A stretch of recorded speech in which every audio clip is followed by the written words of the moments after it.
In June of 1993, a doctor for the Centers for Disease Control stood on the Navajo Nation reservation in the southwestern United States. He was dressed in a heavy hazmat suit, and he was desperate to take off his helmet and drink some water. But he couldn't afford to take that risk. A fatal disease was spreading throughout the area, and no one knew what it was. But Navajo elders who lived here said the disease was caused by a deadly creature known from their ancient legends. And as strange as that sounded, this doctor was actually inclined to believe them. He knew he had to find this creature and catch it before more people died.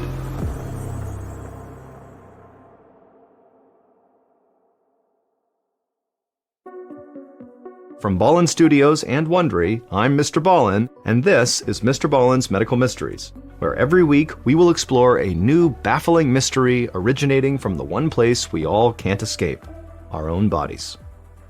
If you like today's story, please offer to make the follow buttons lunch for work, but only put durian fruit and surströmming in their lunchbox.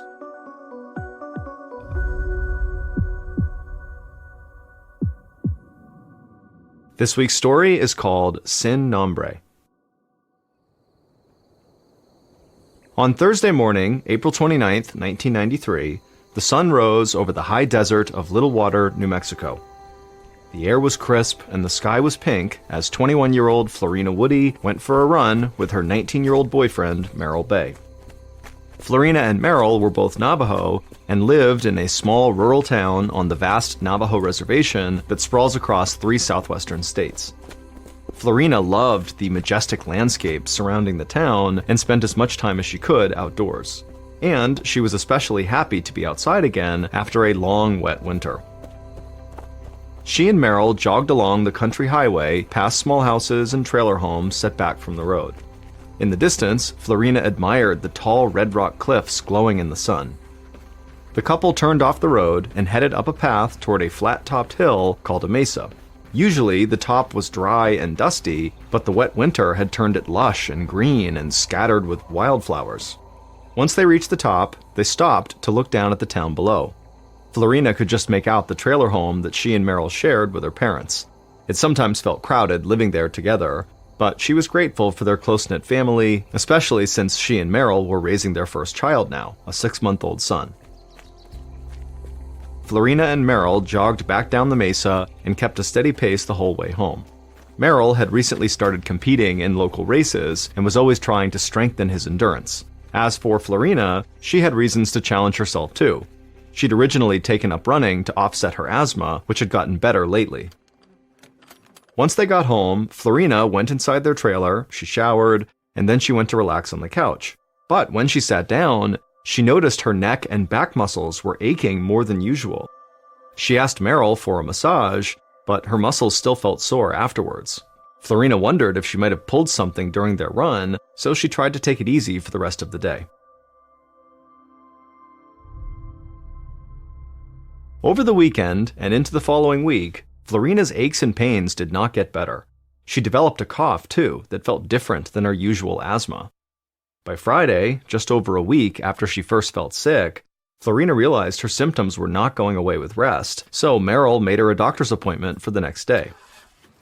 On Saturday, May 8th, while Merrill watched the baby, Florina's parents drove her to Crown Point Healthcare Facility, which was located about an hour and a half south and east of their town. It was a commute Florina knew well, since she'd given birth there. Crown Point was a small rural hospital operated by the Indian Health Service with about 10 doctors. 2 of the doctors were a married couple named Christine Golnick and Thomas Hennessy, who had helped deliver Florina's baby. Florina's parents parked close to the entrance and walked with her into the lobby. Right away, Florina saw Dr. Golnick's familiar face smiling at her. Florina smiled back and waved. After signing in, she followed Dr. Golnick to an exam room in the back.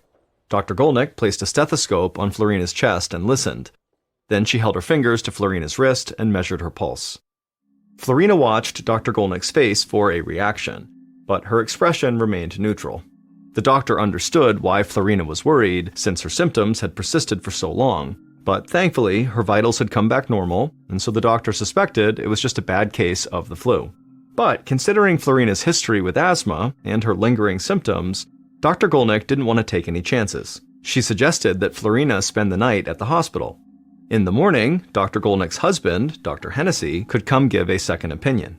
Florina resisted at first, since the next day was Mother's Day. She said she wanted to get home and spend it with Merrill and their baby, but Dr. Golnick promised Florina that she could leave once Dr. Hennessy checked up on her the next day. So Florina agreed to stay. She knew that it was better to play it safe, especially because she lived so far from the hospital. She told her parents they could head home for the night, and then she called Merrill. He told her he loved her and promised he'd come get her first thing in the morning once she was discharged.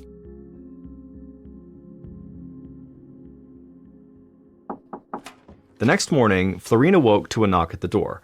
It was Dr. Hennessy, and Florina was glad to see him because now she was feeling worse and she was struggling to catch her breath. Dr. Hennessy listened to her lungs with a stethoscope and frowned.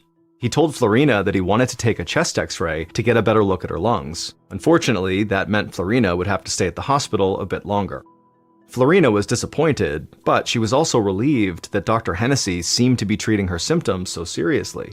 Whatever was going on with her felt much worse than the usual breathing issues she experienced from her asthma, and she was starting to get scared. A few minutes later, a technician wheeled in a mobile x-ray unit and scanned Florina's upper body. While she waited for the results, a nurse brought Florina a phone so she could call Merrill, and when Merrill answered, he told Florina that their baby was napping and they'd just celebrate Mother's Day when she got home that night. Hearing Merrill's voice calmed her down, but Florina still felt helpless and lonely. This was not how she envisioned her first Mother's Day going. A little over an hour later, the X-ray technician brought Florina's test results to Dr. Hennessy. The image showed Florina's lungs all whited out, which meant they were full of fluid.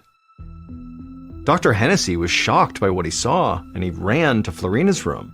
He found her lying there with her eyes half closed and her mouth ringed with a dry white liquid. She was desperately struggling to breathe. Dr. Hennessy couldn't believe it. For a patient this young and athletic to go from healthy to near respiratory failure in 24 hours was unheard of. The doctor immediately called for a helicopter to fly Florina to the University of New Mexico Hospital in Albuquerque, which had a much better equipped intensive care unit. But until the helicopter arrived, Dr. Hennessy had to try everything possible to stabilize her condition. He fitted Florina with an oxygen mask to pump air into her lungs, but within a few moments, she coughed up bloody pink froth. Dr. Hennessy's face turned ashen as he realized what was happening. Florina's lungs were so congested, the extra oxygen was not doing anything. And there was another urgent problem. Florina's blood pressure was dropping rapidly. Dr. Hennessy shouted for a nurse to give Florina IV fluids, and as the medicine entered Florina's body, Dr. Hennessy's eyes shot over to the monitors tracking her vitals.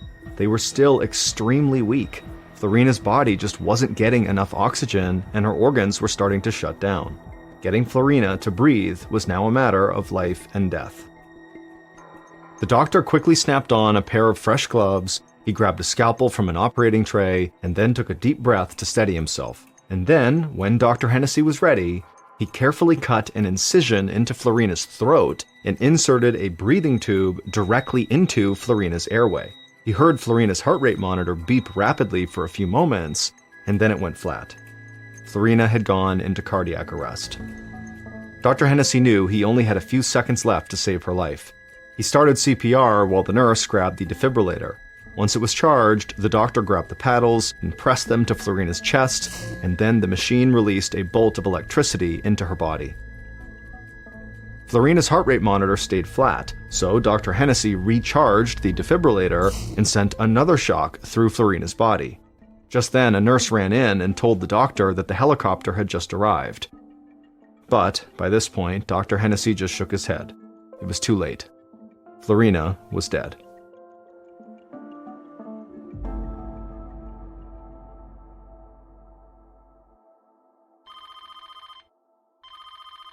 Later that morning, Florina's fiancé, Merrill, was at home sitting by the baby's crib when his phone rang.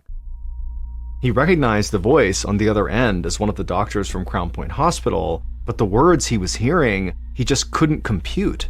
Something had gone terribly wrong, Florina had died, and no one really knew why.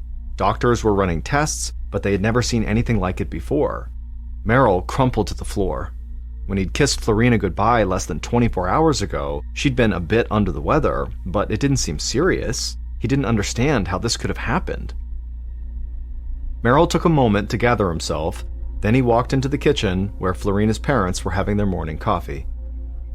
He tried to tell them what had happened, but the words got stuck in his throat.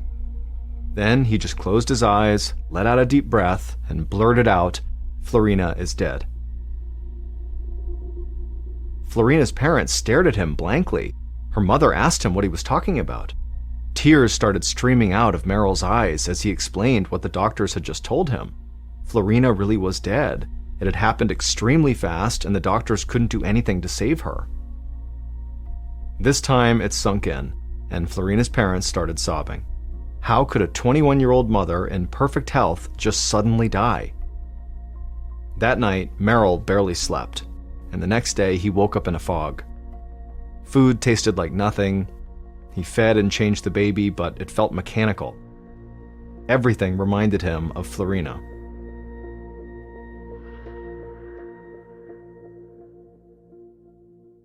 On Tuesday, May 11th, so 2 days after Florina died, Merrill woke up feeling weak and sluggish. He felt like it was something more than the physical effects of his grief, and he was concerned after what had happened to his wife. The doctors still didn't know what killed Florina, and Merrill didn't want to take any chances. However, he had a lot of planning to do for Florina's funeral, and he didn't want to drive all the way to the Crown Point Hospital, so he decided to go to the local health clinic instead. Merrill told the doctor there what had happened to Florina and that he was now feeling sick. The doctor agreed that Merrill was right to be cautious, but he said Merrill's situation was different than his wife's. Florina had asthma, and that likely contributed to her very rapid decline. The doctor told Merrill to rest and sent him home with a prescription-strength pain reliever, an antibiotic, and an antiviral medication. Merrill took these medications over the next few days, but none of them seemed to work. He felt more exhausted each day, and even worse on Friday, May 14th, which was the day of Florina's funeral. Florina's cousin picked Merrill up at the family's trailer that morning, and then they set off for the 70-mile drive south to Sunset Memorial Park in Gallup, New Mexico, where Florina was going to be buried. But they hadn't been in the car long before Merrill started gasping for air. Now, this was before people carried cell phones, so Merrill's cousin had to pull off the highway at a general store to call 911 on a landline. And while he did that, Merrill stumbled out of the car and lurched around in the parking lot, panicking, while his lips and fingernails started turning blue, and then he just collapsed. Paramedics got to the location quickly and raced Merrill to the Gallup Indian Medical Center, and once they arrived, nurses wheeled his stretcher into the emergency room. But by the time he was inside, Merrill had stopped breathing. The physician on duty, Dr. Bruce Tempest, tried to revive him, but it was no use. He declared Merrill dead upon arrival.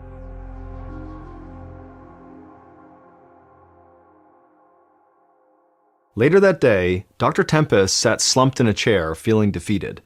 He had worked at Gallup Indian Medical Center for 23 years and was widely considered an expert at internal medicine. He'd even been awarded the Indian Health Service Clinician of the Year in 1983. But he had felt powerless, being unable to save Merrill's life. As Dr. Tempest signed and dated Merrill's time of death paperwork, an assistant mentioned that the man's fiancée had died too just a week earlier, and like Merrill, she had been in good shape and just declined really quickly. Dr. Tempest felt a wave of fear rise in his chest. Two young, physically fit people didn't just suddenly die of respiratory failure, one right after another. Something had to make them sick. As he thought about Merrill's death, Dr. Tempest realized he'd seen other cases like it. In the past 6 months, he had treated 3 other young Navajos with fatal respiratory issues. He couldn't help wondering if maybe these deaths were all connected. Whatever had killed Florina and Merrill might have killed the others too. The fact that all of the dead were Navajos living within the same general area led the doctor to suspect that this disease might be contagious, and if he had to guess, it seemed like it spread through the air, since the lungs were the most affected organ in every case. If he was right, this could be the start of an incredibly dangerous outbreak. But before he jumped to any conclusions, he needed to gather more information. Dr. Tempest called Crown Point Medical Center, where Florina had been treated before she died. He explained he had treated her boyfriend and wanted to learn what happened to Florina. The doctors at Crown Point didn't hesitate to share a detailed breakdown of her illness. Afterwards, Dr. Tempest hung up and compared both cases. Florina's sounded exactly like what happened to Merrill. It just didn't make sense to Dr. Tempest. He'd never heard of any disease that behaved like this. Also, during this call, the doctor had learned something else that totally puzzled him. Merrill and Florina's 6-month-old son had not gotten sick at all. If this was a contagious airborne disease, the baby would have probably caught it from one of his parents. And why hadn't the grandparents gotten sick either? There was one more thing that was bothering Dr. Tempest. So far, there hadn't been any mild cases of this disease reported. Every single person who got sick died. This disease was unlike anything he had seen before. If it kept spreading, many more people could die. That weekend, Dr. Tempest compiled all the information he could on Florina and Merrill's cases. Then, 3 days after he pronounced Merrill dead, Dr. Tempest phoned the state health department and told them they had a problem.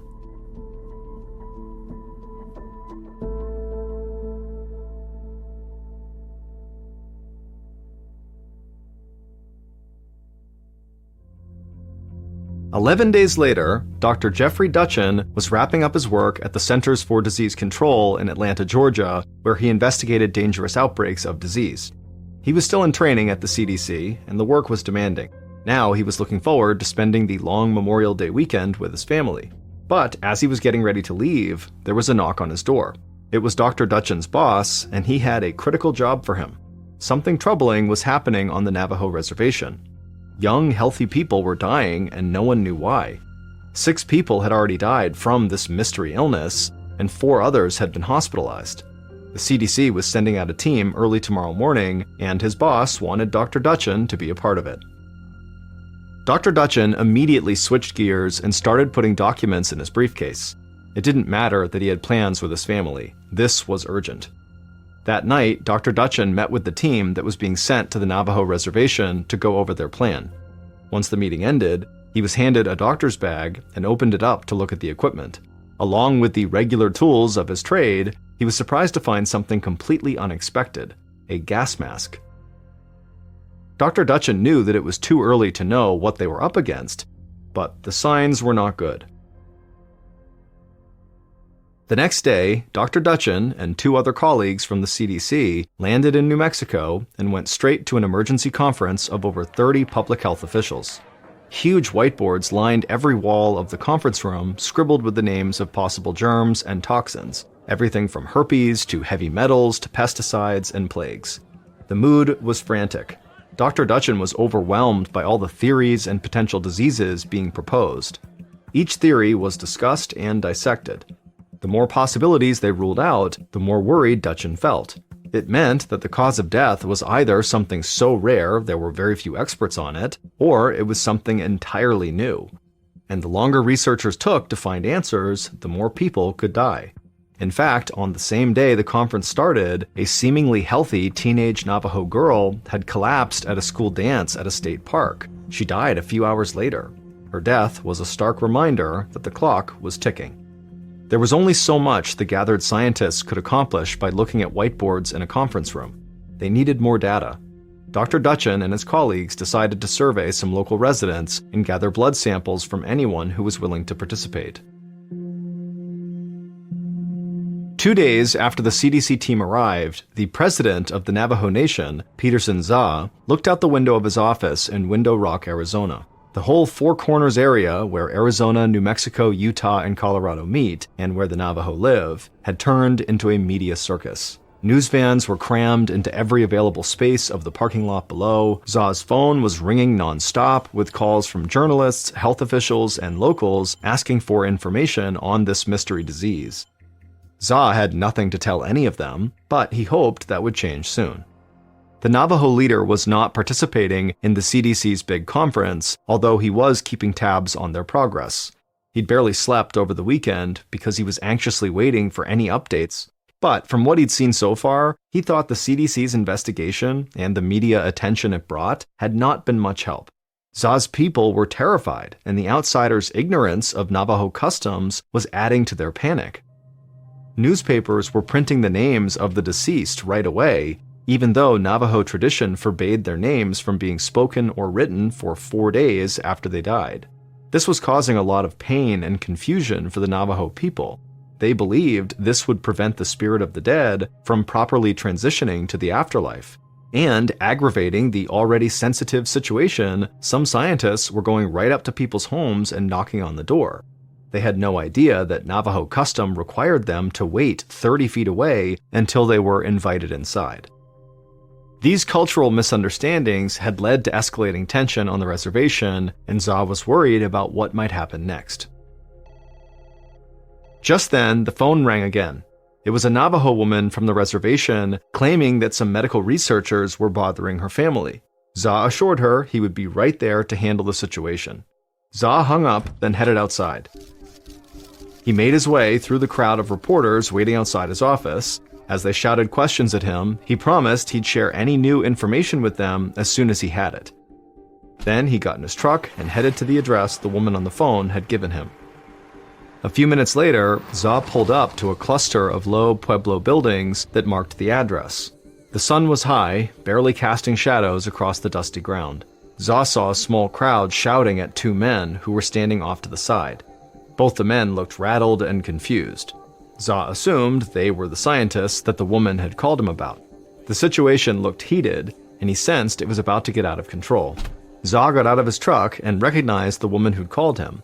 And when she saw him, she ran over to him and explained what was going on. The 2 scientists had knocked on her door, asking if her family would be willing to donate blood for testing. Za shook his head in disgust. Now he understood why the crowd was so upset.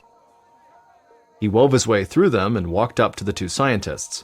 Everyone grew silent as Za introduced himself and explained that the researchers had deeply violated Navajo custom. The scientists' unannounced arrival at the woman's house was considered trespassing by the Navajo people, but even more offensive was their request for a blood sample. The Navajo believe that blood is spiritually attached to the body, and giving a blood sample is seen as a grave violation of privacy. The scientists' ignorance of this cultural belief was an insult to this woman. The scientists' faces turned red, and they apologized profusely. They said they were there on official business researching the outbreak and did not mean to offend anyone. Za cautioned them to be more careful. He wanted to stop this outbreak as much as they did, but if the scientists could not get people to trust them, then they certainly would never learn what caused this disease.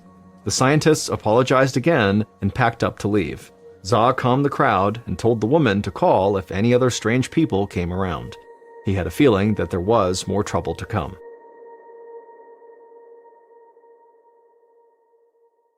Back at his office that same day, Za read the latest news on the outbreak with growing discouragement. The Navajo people weren't just facing problems on the reservation. People in the wider area were beginning to shun them out of fear of the disease. There were several articles about Navajo families being banned from local restaurants and businesses. There was even a report about 27 Navajo third graders from Chinle, Arizona, being denied a field trip to visit pen pals at another school in California. And worse, people were still dying. The death toll was now up to 10, and many more were very sick. Za's eyes locked on one particular article about the outbreak in the Washington Post. A particular phrase in the opening paragraph immediately jumped out at him. It said, quote, "The Navajo flu." He slammed the newspaper down on his desk and rubbed his temples. This had gone far enough. He called in his assistant and told her to schedule a leadership council meeting immediately. The next day, Dr. Ben Muneta, an Indian Health Services doctor in New Mexico, received a call from Za's assistant inviting him to a meeting that night in Window Rock, Arizona, about the outbreak. Dr. Muneta understood why he was being asked to go. His grandfather had been a famous medicine man in the tribe. He had inspired Dr. Muneta to become a Stanford-trained physician with a unique knowledge of both modern science and traditional Navajo medicine. Dr. Muneta had been at the CDC's conference and could be a bridge between their investigation and the Navajo people. He told the assistant he'd be there. As he drove to Window Rock, Dr. Muneta passed a sign nailed to a telephone pole that said, quote, "No media allowed, no newspaper, TV, radio, etc. This means you," end quote. He could tell the locals were clearly fed up with the negative attention. His thoughts turned to his colleague at the CDC, Jeffrey Dutchin. Dr. Dutchin and the other scientists were doing their best to solve this mystery, but they needed help from the Navajo. He hoped that this meeting he was going to have with President Za was the start of that. A few minutes later, Dr. Muneta arrived at Za's office and was led to a small conference room. Dr. Muneta realized this wouldn't be anything like the CDC's giant conference. It was an intentionally small meeting that left out the federal researchers altogether. Za didn't want them interfering in Navajo business. Aside from Za, there were a few senior Navajo medicine men in attendance. The only other physician in the room was the state's Deputy Commissioner of Health. Once everyone was seated, President Za asked Dr. Muneta to update them on how the investigation was going so far. Dr. Muneta admitted that the CDC hadn't found much yet, but they were testing freely given blood samples for all kinds of diseases and working through all the possibilities. Dr. Muneta then turned to the medicine men and asked them for their prayers. The eldest medicine man was grateful for Dr. Muneta's request, but instead of prayers, he offered his own interpretation of the mystery disease outbreak. He believed that too many young Navajo were abandoning traditional practices such as speaking the language and living off the land. They were neglecting ceremonies that were meant to heal the sick, bring good fortune, and celebrate life's milestones. One of the most important of these is called the Blessing Way, which is performed for newborns, brides and grooms, and people who are sick or who have experienced a traumatic event. Without these traditions to keep the world in balance, death was sure to follow. Dr. Muneta could sense the medicine man was holding something back. However, it would be improper for him to press his elder for more information. According to Navajo custom, if Dr. Muneta wanted more knowledge, he had to partake in a ceremony that lasted for several days. As much as Dr. Muneta wanted to adhere to tradition, he knew there was no time to waste. He gathered himself, then sat up straight and looked at the eldest medicine man. In a quiet but very firm voice, Dr. Muneta asked if the medicine man could just tell him more. For a long moment, the medicine man just stared at him. Dr. Muneta felt a knot growing in the pit of his stomach. He knew how upset the Navajos already were that the investigators were violating their customs, and now Dr. Muneta, who knew better, had done it as well. Finally, the medicine man spoke. He acknowledged that Dr. Muneta's behavior was irregular, but considering the gravity of the situation, he agreed to say more, and immediately Dr. Muneta let out a sigh of relief. According to the elder, this was not the first time a deadly illness like this had struck the Navajo. There had been 2 other bouts of mysterious respiratory failure deaths in their community. One was in 1918, and the other was in 1933. It was a long time ago, but stories were still told among the Navajo about those who had died. Dr. Muneta asked if there had been anything similar about the years in question. The medicine man nodded. Both had been unseasonably wet winters with lots of rain, just like this recent one. Then he described how water changed the land, and these changes in turn brought a creature that carried death. Dr. Muneta knew what the medicine man was referring to. The creature was a real animal that was a prominent figure in Navajo mythology. Navajo called it Na'atsunse and believed it was equally capable of spreading life or death. In Navajo legend, if Na'atsunse entered a home and saw people being wasteful, it would then choose the Navajo's strongest young people to die. Muneta thought about what the medicine man revealed.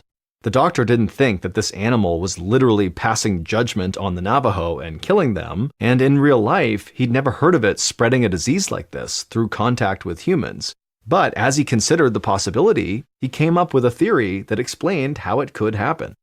And if he was right, it would completely explain this deadly outbreak. Dr. Muneta raced back home and called his CDC colleague, Jeffrey Dutchin, who had led the emergency conference the week before. Dutchin was relieved to hear that the disease was not completely new, but he was confused when Dr. Muneta explained that the outbreak was related to the rain. This land had experienced every type of weather over time. Rain was not unusual, but this disease was. Dr. Mineta told him that it wasn't the rain itself. It was the animal from Navajo legends that came as a result of the rain. And if they were going to solve this mystery, then they would need to find as many of these creatures as possible. Dr. Mineta could sense Dr. Dutchin hesitate, but so far nothing else had worked, and as strange as this theory was about mythical creatures, it was the most promising lead they had. And so Dr. Dutchin told Dr. Mineta he'd get a team together right away. And this time, he'd make sure the investigators respected the Navajo's cultural practices. 3 days later, Dr. Dutchin walked out of his hotel a few miles south of the Navajo reservation. He'd organized this investigation with the help of President Za, and it would be conducted with the help and guidance of medicine men and other Navajo representatives. Dr. Dutchin scanned the parking lot and spotted 4 men gathered around a couple of beat-up trucks. Dr. Dutchin smiled and headed over to them. They were the CDC experts sent to trap the animals that Dr. Mineta had told him about.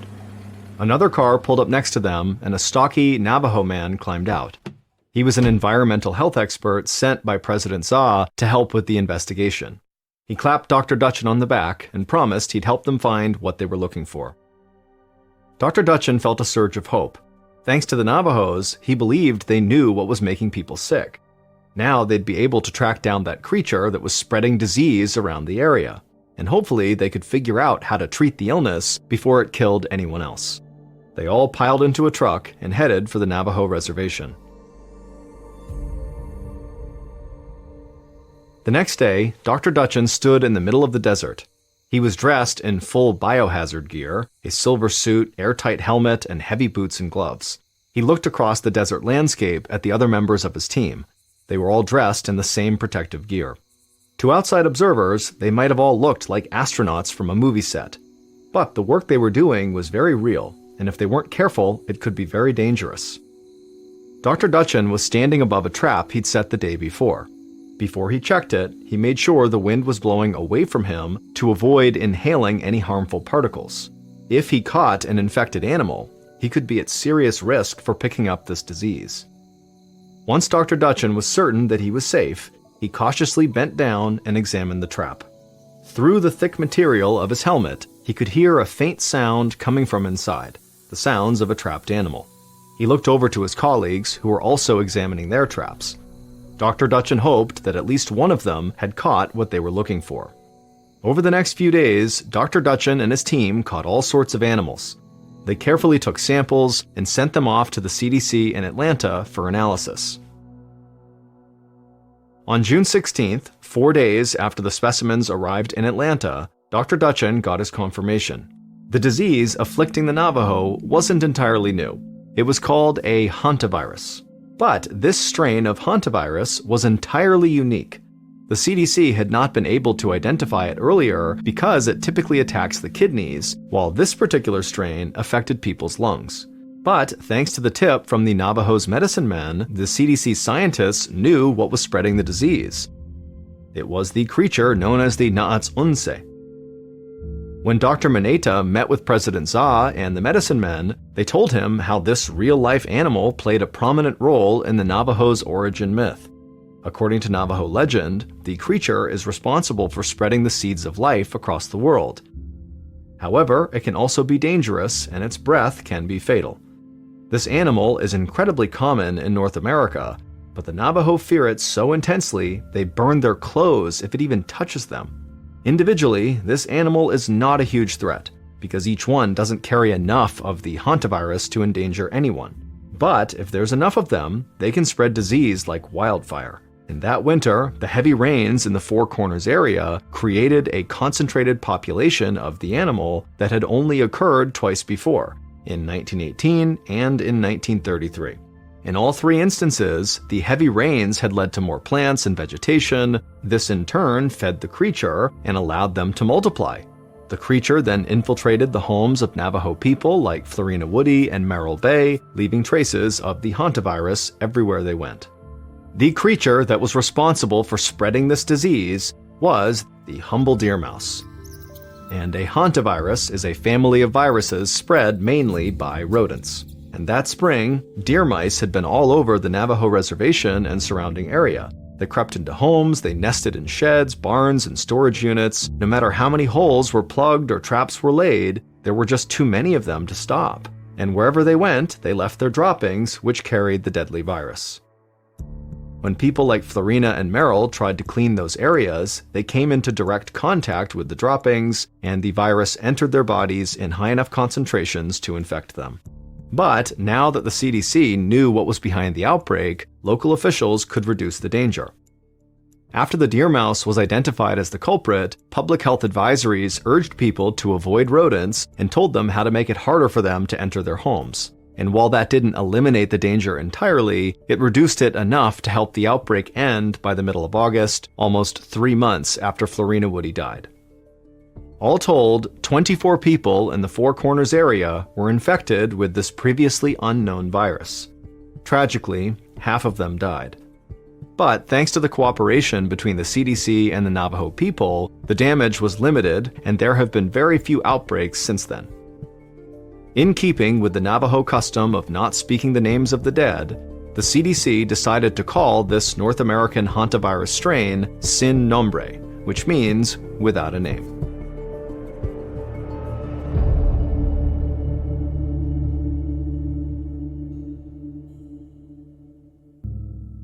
In 1987, 21-year-old Deanna Wild had just separated from her husband, and she was living with her two friends, Virginia and BJ McGinnis, who were both 54 years old.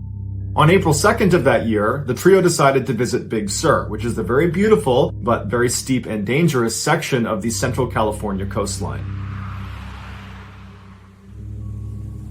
They pulled over at a particular cliff overlooking the water to take some pictures. Afterwards, as they were getting ready to go back to their car, Deanna wanted a closer look, so she stepped to the edge of the cliff where she lost her footing and she fell 500 feet to her death. It was ruled an accident, so investigating officers refrained from taking any on-scene photographs, accepting instead Virginia's photographs that she said she had taken right before it happened. Deanna's mother was unable to afford a funeral for her daughter, and so the only person she could think to ask to help her was a lawyer that went to the same church as her. His name was Steve Keeney, and Steve said, "Yeah, of course, I'll try to make some phone calls for you and see what I can do." And in doing so, he wound up learning about the case, about what happened to Deanna, and he discovered that her two friends, Virginia and BJ, had actually taken a life insurance policy out on Deanna the day before she fell off the cliff. And so Steve began digging into the backgrounds of Virginia and BJ, and he discovered that Virginia had a history of being around a high number of accidental deaths and suspicious fires, and that she had cashed in a whole bunch of life insurance policies. So all of a sudden, Deanna's death did not look accidental. Steve would become obsessed with the idea that the McGinnises were behind Deanna's death, but unfortunately, there was virtually no evidence to support that because when she died, the investigating officers ruled it an accident. So there was no crime scene, there was no evidence collected, the autopsy was very cursory, and so Steve would spend 5 years building a case against Virginia and BJ, but at the end of those 5 years, it was a rock-solid case and Virginia and BJ were arrested. During their trial, the real story of what happened to Deanna finally emerged. On that April day in 1987, the trio went to Big Sur, and they had lunch together, they had a picnic, and while they were eating, BJ slipped some of his prescription antidepressants into Deanna's drink, and so after lunch, the drugs were in Deanna's system and she began to get very drowsy, to the point where Virginia and BJ had to literally hold her up. She was falling over, she was so tired. And so while Deanna's in the state, Virginia and BJ tell her, "Hey, let's go over to the cliffs and take some pictures." And so they walk over, Deanna's stumbling and BJ's holding her up, and they get to the edge of the cliff, and BJ turns around so the ocean's at his back, and he's propping up Deanna, and Virginia steps away and she takes their picture. And then right after that picture, BJ, while still holding Deanna, turned around to face the water and kind of carried Deanna right to the edge, and Virginia took one more picture of them facing the water. And then right after that picture was taken, BJ took Deanna and threw her off the cliff. But perhaps the most disturbing part of this case is that as soon as he threw her off, Deanna kind of came to and whipped herself around and managed to grab onto the cliff with her hands. And so she's literally dangling, holding onto this ledge like in the movies, begging to be pulled back up. And Virginia and BJ, instead of helping her back up, picked up rocks and bashed her hands until she fell off the cliff. Ultimately, it would be these last two pictures that Virginia took that got her and BJ convicted of killing Deanna. Because these pictures clearly showed Deanna was impaired compared to the earlier pictures on the camera roll. And the only reason these pictures existed is because Virginia wanted a trophy from the killing because she was actually an uncaught serial killer that went around killing people and cashing in their life insurance policies. One of her victims even included her own 3-year-old daughter. BJ would actually die during his trial. As for Virginia, she was found guilty and sent to jail for life.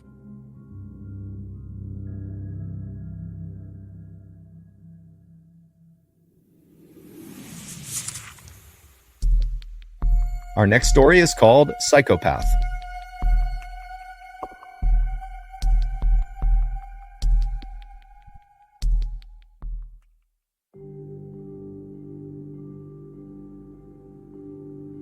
In 2008, 28-year-old Chris Smith was an up-and-coming star in the lead generation business.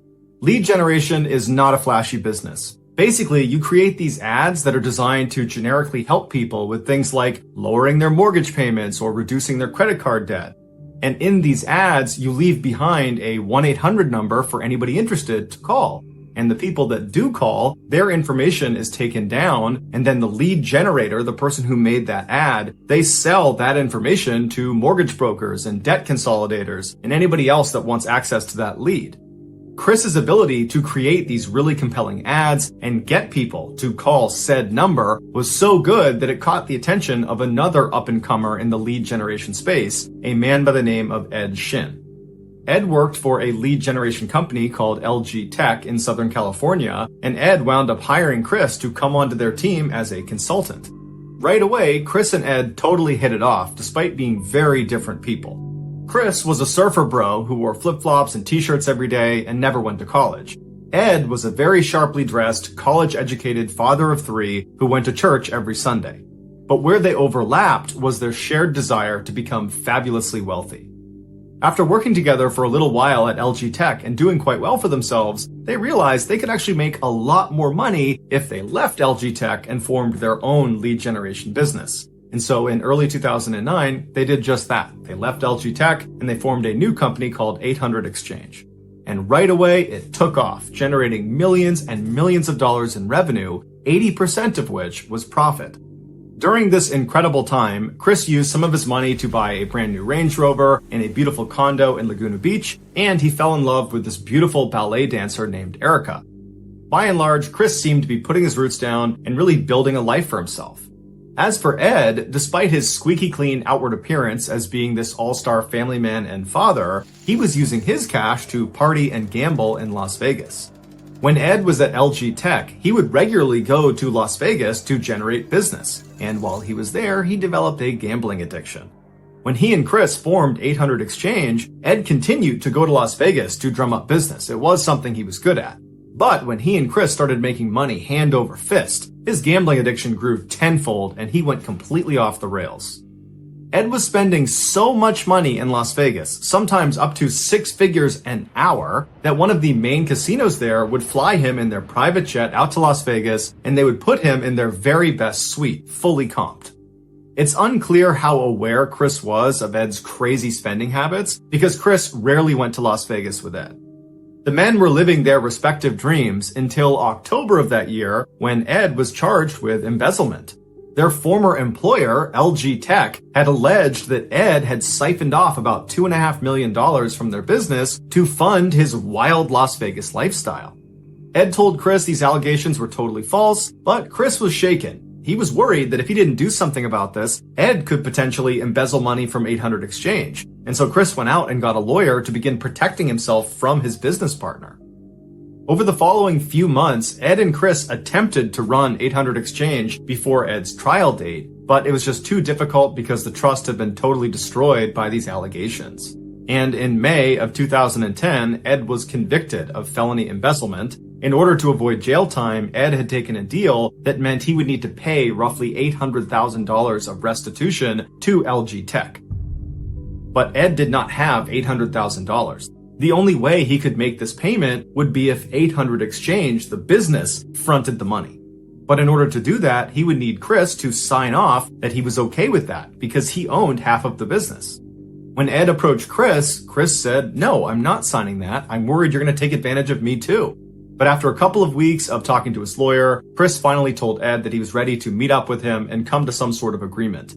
And so on June 4th, the two men met up at the 800 Exchange office, and Chris decided to just sell his portion of the business to Ed for about $1 million, and then Ed can do whatever he needs to do with the business account to pay down his debts. Despite how crazy this situation was, Chris actually felt like this was kind of a win for him. He got a $1 million payday, and now he wanted to go out and celebrate.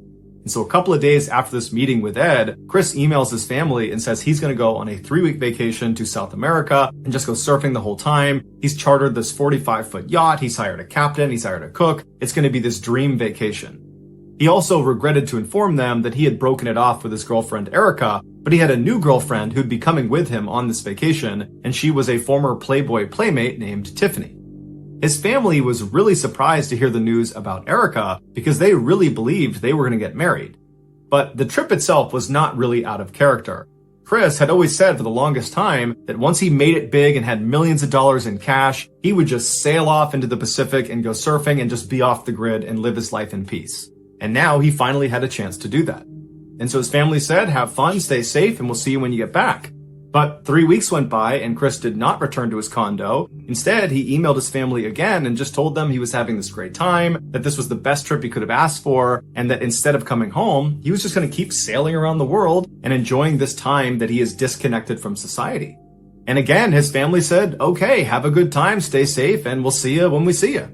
But over the following weeks and months that Chris extended this vacation, his emails took a dark turn. Chris started to act depressed and he alluded to taking drugs, and then at one point he talked about doing the unthinkable, referencing harming himself. His parents were very concerned and told him he should come back home, or at the very least they should arrange to meet up somewhere. But every time they said this, Chris would just suddenly change the tone of his email and seem really upbeat and cheerful and said, "Oh no, I'm actually just fine and I just need some time to myself." Finally, in December of 2010, so 6 months after Chris has gone on this vacation, he reaches out to his brother Paul and asks him if he'll come to Costa Rica the following February to go surfing with him. Paul was excited and said he would go, and he and the rest of his family breathed a collective sigh of relief that now one of their family members would get to see Chris and actually check in on him. Shortly after this email exchange, Chris told his family that he was headed off into the Congo to sell some gold coins to a trader who was prepared to buy them at a 30% markup, and Chris was really excited about it. After this, there were no more emails.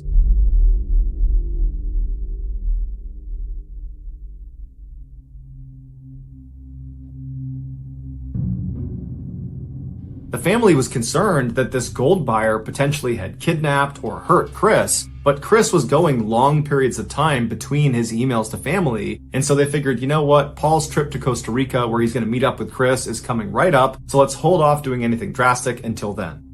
But when February of 2011 rolled around and it was time for Paul to fly out to Costa Rica to meet up with Chris, before Paul left, he called the hotel in Costa Rica to confirm the reservations Chris had supposedly made.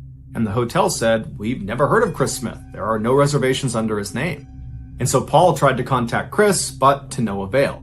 And so Paul told his family about it, and they decided it was best for Paul not to go to Costa Rica because probably Chris wasn't there. And the family instead got in touch with the State Department and asked them if they could help them find their son, their brother. And right away, the State Department discovered Chris's passport had never left the United States. And his family said that was impossible because for the past year, Chris has been sailing around the world. But the State Department said, this is what we got. So Chris's dad, who used to be a cop, drove out to California to speak to Ed, who was the last person to see Chris before he left on this vacation. And Ed would say he has no idea where Chris is. However, he did say Chris had a fake passport, and that might be why his passport was not showing up as leaving the country. Chris's father didn't really know what to make of this information, and so he decided it would be best to just file a missing person report and put the investigation in the hands of the police. Shortly after the report was filed, the police brought Ed in for questioning, and Ed reiterated that he didn't know where Chris was and that he did have this fake passport, and he also said that they had not ended on good terms. They were kind of fighting and bickering at the end, and that's why he hadn't heard from Chris since he left. Ed was cooperative and didn't really have much to give police, and so the police let him go. While the police hit dead end after dead end in this missing person case, the property manager of the office building where the 800 Exchange business had been located was growing increasingly frustrated. Shortly after Chris had sold his portion of the business to Ed and then gone on this vacation, Ed had moved 800 Exchange from that office building to another, and Ed had not paid his final rent, which was $40,000. And this property manager had repeatedly tried to get in touch with Ed, but Ed was totally blowing him off. One day, the property manager was griping about Ed and his delinquent payment to another tenant in the office building, a guy by the name of Joe DeLue, who just happened to be a private investigator. And during this discussion, the manager was saying that not only had Ed not made this payment, but he had also been recently questioned by police about his missing business partner who was still missing. And so Joe is immediately intrigued by this, and he says to the manager, it sounds like Ed is a pretty shady guy. Would it be possible for me to just poke my head around their old space now that it's vacant? Because you never know, there could be something in there. And so the manager said that was fine. He opened the door to the old 800 Exchange space. Joe walked inside and immediately found blood spatter on the door frame of where Chris's office used to be. He also found blood spatter on the ceiling and on the walls. And so Joe called the police, who showed up and sprayed luminol all over Chris's office, and there was blood everywhere. It would turn out Chris didn't sell his portion of the business to Ed. On that day, June 4th, 2010, Chris did go into the office to try to reach some agreement with Ed, but when he walked in, Ed promptly killed him with a knife or some other blunt object.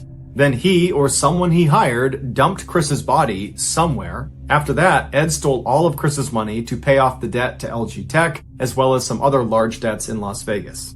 And then after that, Ed hijacked Chris's email accounts and pretended to be Chris for almost an entire year. Chris never took a boating trip around the world. He never broke up with Erica and had this new girlfriend from Playboy. He just got killed inside of his office, and Ed created this ridiculous, elaborate lie that was designed to make his family believe that Chris had become unstable and that maybe he did end his own life, or maybe he did get kidnapped or killed in the Congo. Ed was just trying to create that seed of doubt that he had anything to do with it.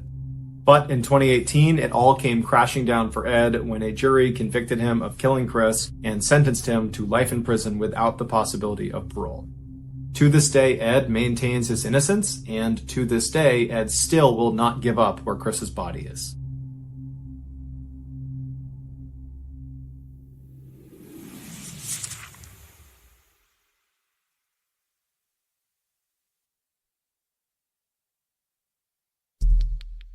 The next and final story of today's episode is called The Pier.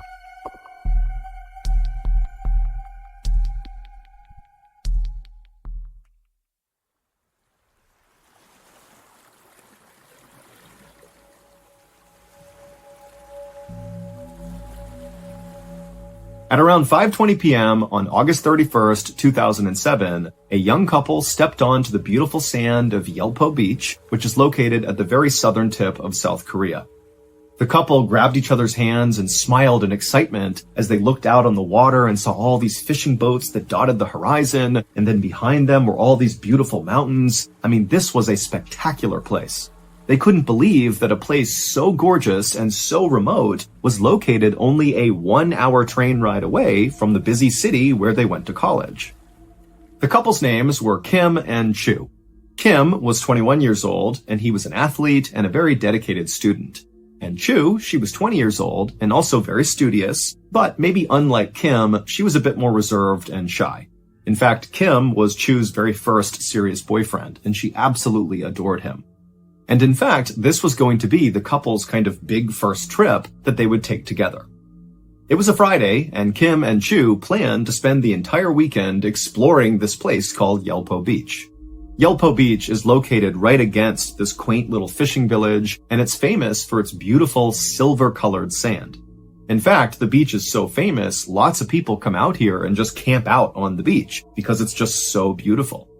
There's also a very busy open-air seafood market right nearby, which is really cool because all the fishermen come in and literally offload their catch right onto the table, and they sell it to people coming by.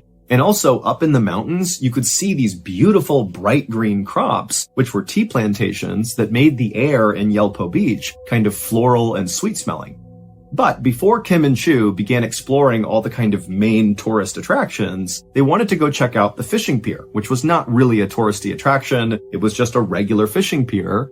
But, Kim and Chu had been on this hour-long train ride and they wanted to stretch their legs and the sun was starting to go down. And so they figured they could walk out on the pier, have a beautiful view of the water and watch the sunset. And then after that, they could go kind of explore the main areas.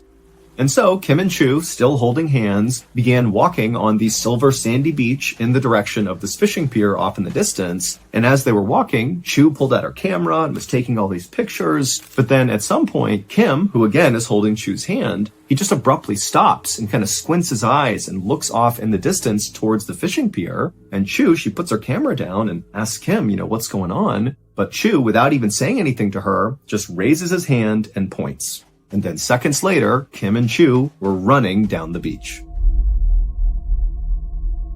The next day, Chu was supposed to call her mother and check in about how the trip was going so far, but she never did. And so her mother eventually tried calling Chu later in the day, but it went straight to voicemail. And then also when Chu's mother called Kim, Kim was also not answering his phone. And so by the end of this day, when Kim and Chu's parents had not heard from their child, they did not wait for any more information. This was so uncharacteristic of Kim and Chu, who were always good about checking in and letting their family know what they were doing, that the parents, they just immediately went to the police and filed missing person reports. The police would launch an investigation very quickly, but they didn't have much to go on. All they knew was 2 adults were not answering their phone, but that was it. And so they started by trying to locate Kim and Chu's phones, but neither phone was giving off a signal, so they couldn't find them.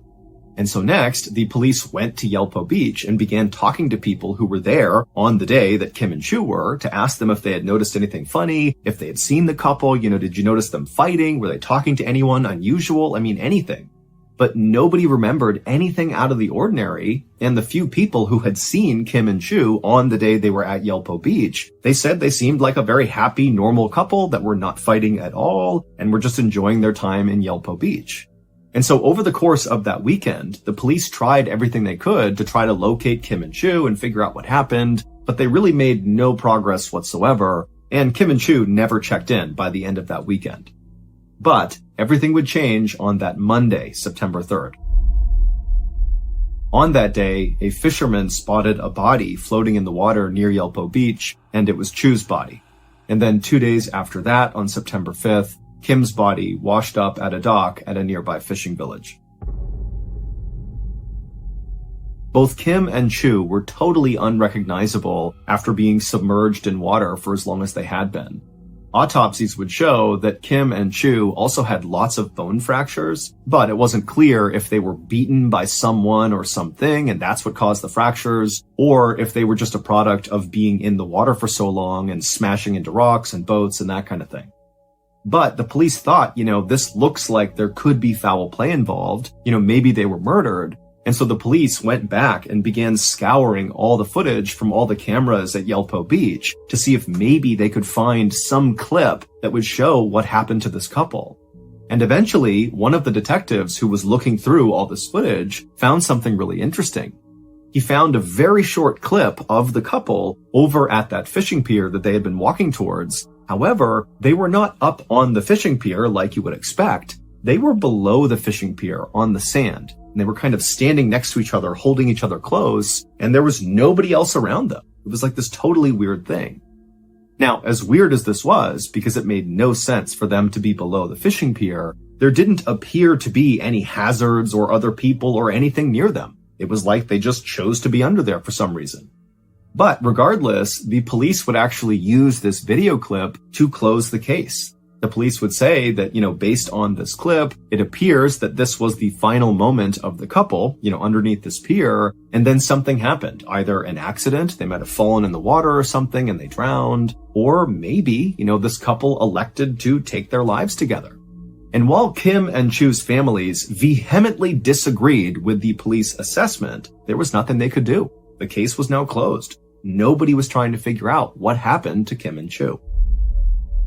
That is, until 4 weeks later, on September 26, 2007, when two more bodies, two young women, washed up on shore right around the same area where Kim and Chu had. The two young women had a lot of similarities to Kim and Chu.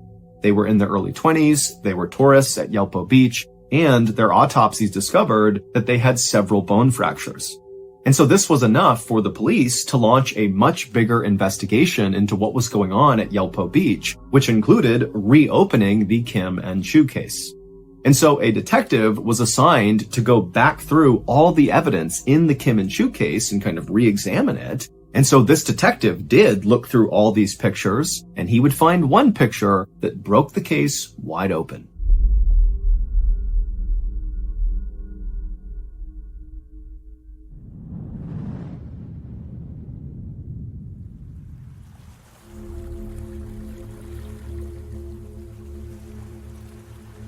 Back on the night that Kim and Chu were at Yelpo Beach and they began walking towards the fishing pier, Kim had abruptly stopped and raised his finger and pointed at something, and then seconds later, he and Chu were running in that direction. Well, what Kim had spotted was a fisherman who was standing below the fishing pier, and he was very obviously making his way over to his fishing boat to go back out on the water. And Kim just felt like it would be really cool to go ask that fisherman if they could join him and go out on the water with him on his fishing boat to get a view of Yelpo Beach that way. And Chu, when she heard this idea, thought it was a great idea, and the two of them ran to the pier to try to catch this fisherman before he took off. And so that was why there was footage of the couple standing underneath the fishing pier. They were actually talking to this fisherman who could not be seen in frame.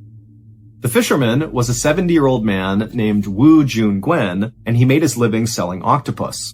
And at first, when Kim and Chu approached Wu and asked to go with him on his boat, he said, "No, I don't want you to come with me." But Kim and Chu seemed really desperate to go out with him, and finally he relented and said, "Okay, you can tag along."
Wu was very thin and short, but he had been working on fishing boats since he was a child, and so despite his appearance of being this kind of small, frail guy, he was actually really physically strong.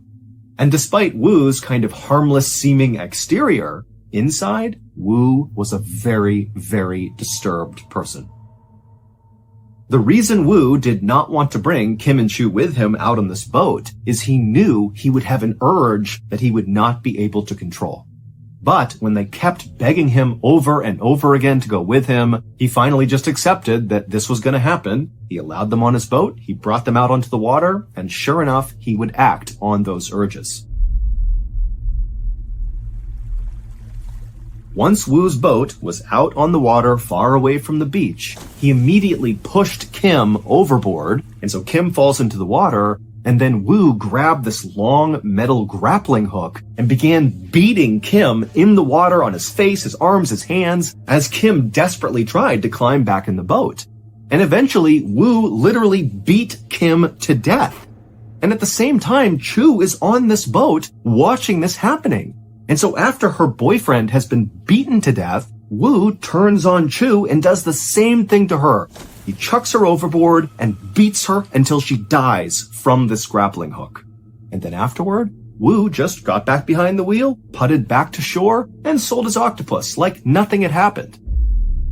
And Woo very likely would have gotten away with these first two murders, except 4 weeks later, it just so happened that two more tourists, those two young women, just happened to ask Woo the same question. Can we go out with you on your boat? And he would kill them the same way he killed Kim and Chu. Except one of those two young women, while they were out on the water in his boat before they were attacked, she sensed something was wrong, and she sent a text message saying she was in trouble on a boat. And when the police found these two women's bodies and found that text message, they immediately searched the registry that listed all the boats that had been out on the water near Yelpo Beach that day. And because it was a holiday, there was nobody out on the water except for one boat. That boat was Woo's boat. And this is where that photo the detective found on Chu's camera roll, when finally somebody looked through the photos, that's where that photo comes into play. The last picture that Chu took is of Woo. Woo is right in front of her. He's piloting the boat out into the open ocean, and Chu just took a picture of him, not knowing what was actually happening. That this guy was driving her out to her death.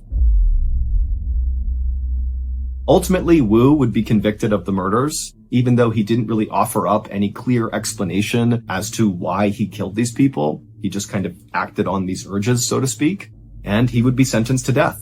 And he would become the oldest death row inmate in South Korea.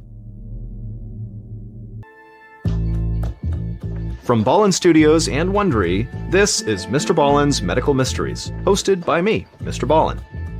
A quick note about our stories. We use aliases sometimes because we don't know the names of the real people in the story. And also, in most cases, we can't know exactly what was said, but everything is based on a lot of research. And a reminder, the content in this episode is not intended to be a substitute for professional medical advice, diagnosis, or treatment.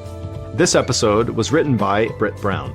Our editor is Heather Dundas. Sound design is by Andre Plus. Coordinating producer is Sophia Martins. Our senior producer is Alex Benedon. Our associate producers and researchers are Sarah Vitak and Tasia Palaconda. Fact-checking was done by Sheila Patterson. For Ballen Studios, our head of production is Zach Levitt. Script editing is by Scott Allen and Evan Allen.